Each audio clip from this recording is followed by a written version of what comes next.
Good morning, all of you. Today we are going to discuss our next topic, that is absorption in small intestine. In small intestine, the absorption process occurs. The absorption is the process by which digested food enters the blood vessel. That means जो भी आपने food intake किया था, when it gets digested, तो वो हमारे body के हर एक vessel में absorb हो जाता है.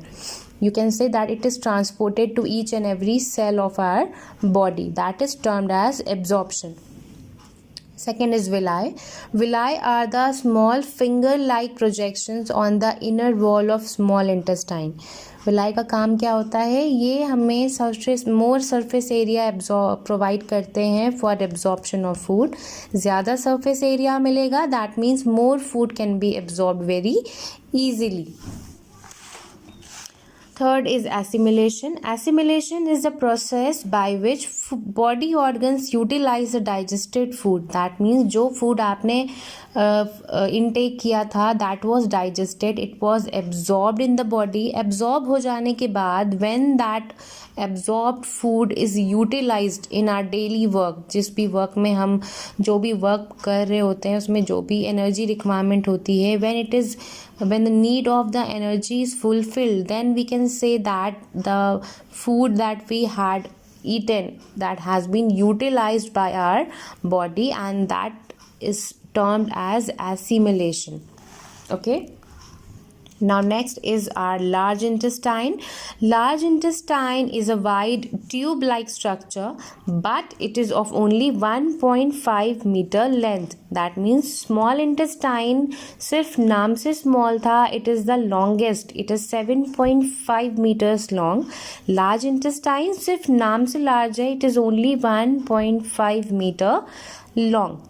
Any food that is left undigested passes to the large intestine. जो भी हमने food intake किया था, that was completely digested in our small intestine.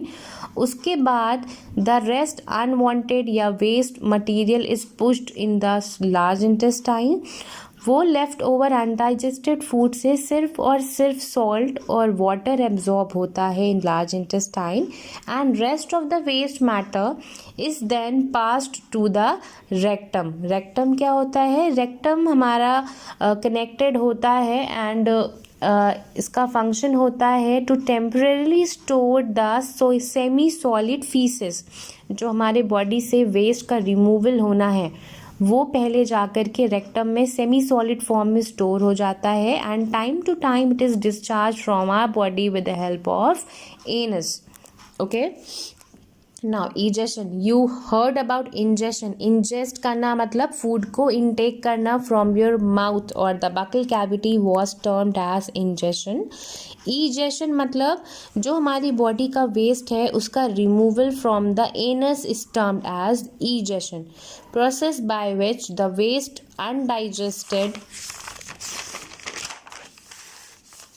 food gets out of the body through the anus. जो हमारी बॉडी का waste material था, जो अनडाइजेस्टेड पार्ट था, वो हमारी बॉडी से टाइम टू टाइम रिमूव किया जाता है with the help of anus, and this is termed as egestion. तो the difference between ingestion and egestion ये आप लर्न कर लोगे. ओके. इंजेशन मतलब इंजेस्ट करना, मतलब इनटेक करना. इजेस्ट करना मतलब उसको बाहर निकालना हमारी बॉडी से. Next, moving on to digestion in grass eating animals. Grass eating animals क्या होते हैं? They are termed as the herbivorous animal. वो क्या करते हैं? आपने देखा होगा काउज, बफलोज को मोस्टली वो बैठे भी होते हैं. अगर उनके आसपास में ग्रासेस या फूड आइटम नहीं होता, देन टू वो अपना मुंह चला रहे होते हैं, कंटिन्यूसली चला रहे होते हैं. They are chewing something. So that chewing work which is going on in their mouth is because of a special characteristic which is present only in the grass eating animals. They quickly swallow the grass and store it in a separate part of stomach called rumen.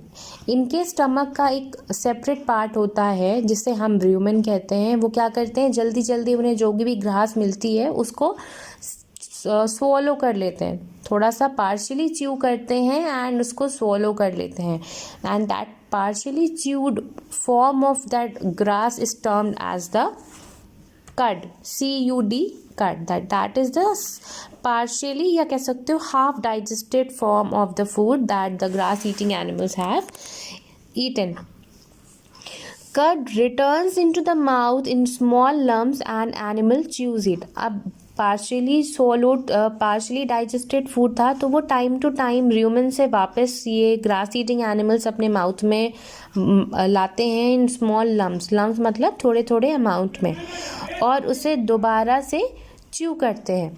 This process is called rumination and such animals are called rumen.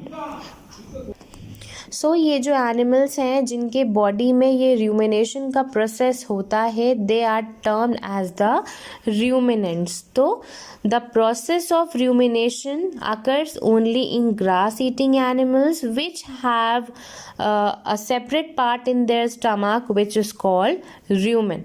Okay, तो rumen क्या होता है? Stomach का separate part है. जिन animals के body में rumen होता है, they are termed as the ruminants and the process of this is termed as rumination. Okay, why do humans don't eat grass? अब एक क्वेश्चन ये भी अराइज हो सकता है ना कि जब ह्यूमन साग सब्जियां खाता है तो वो ग्रास को क्यों नहीं खाता है? तो आंसर फॉर दिस इज कि grass is rich in cellulose which is a type of carbohydrate. ठीक है, ग्रास में सेल्यूलोज की क्वांटिटी बहुत ज़्यादा होती है which is a type of carbohydrate, but most of the animals including humans के नॉट डाइजेस्ट इट, क्योंकि ह्यूमन्स में और most of the animals do not have rumen, तो वो सेल्यूलोज के फॉर्म में, जो ग्रास के फॉर्म में सेल्यूलोज है, उसे ये डाइजेस्ट नहीं कर सकते.